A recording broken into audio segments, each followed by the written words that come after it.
Dans ce hangar sur les quais de Saint-Malo, tout le monde s'active. Encore un peu de polish par-ci, de matelotage par-là, et l'ancien catamaran de course de Peter Blake sera complètement recyclé.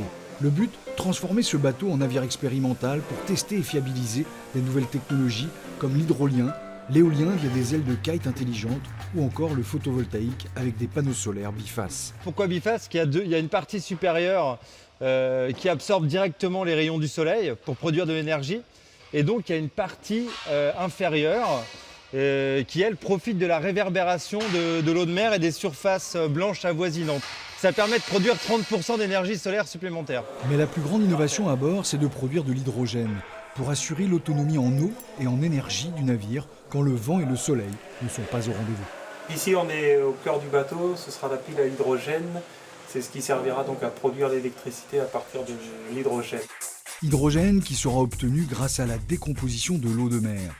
Mais l'assemblage de ces différentes technologies entre elles pour faire tourner les moteurs électriques est très complexe.